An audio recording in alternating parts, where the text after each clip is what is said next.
Greetings. Welcome to our service of worship. This is Pastor Scott Evans doing an extra recording. We had technical difficulties on Sunday, March 27th, so this is a do-over, so to speak. We're using God's grace to forgive the technology that was acting up on Sunday and go ahead and post a message. We're reading for our scripture from the 15th chapter of Luke. It is the story of the prodigal son.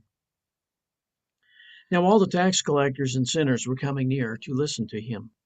And the Pharisees and the scribes were grumbling and saying, "This fellow welcomes sinners and eats with them." So he told them this parable.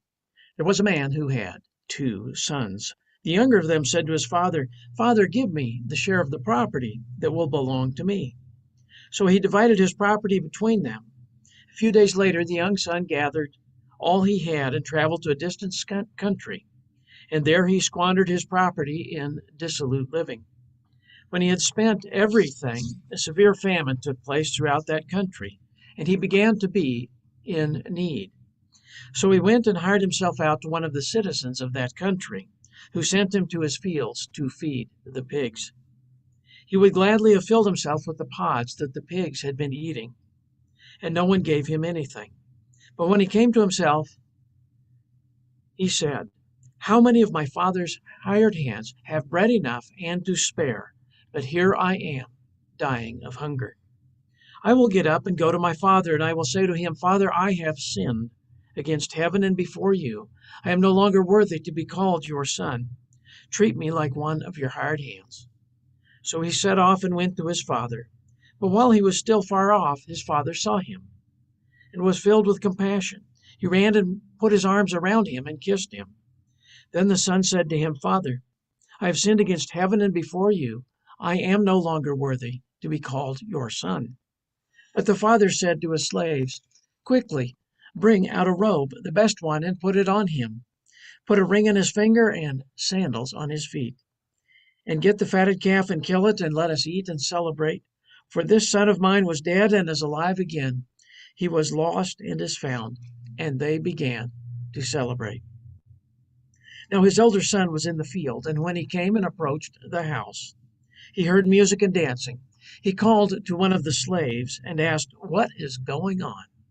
He replied, 'Your brother has come, and your father has killed the fatted calf because he has got him back safe and sound.'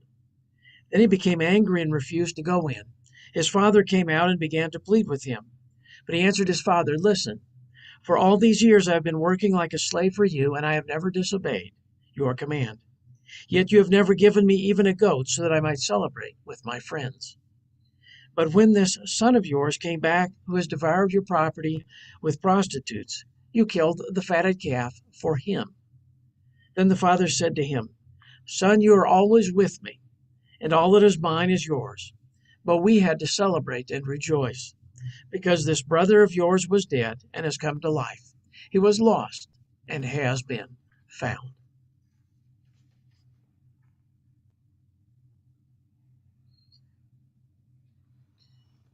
Here we are talking about sibling rivalry again.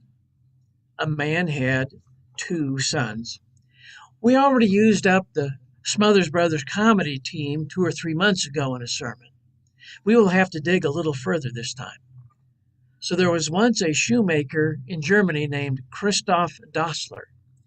He made a good pair of shoes. His sons Rudolf and Adolf were also good shoemakers.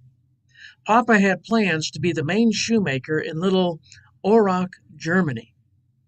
But the family business could not expand because of World War I.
Due to technical difficulties, once again, we're going to suspend this attempt at recording.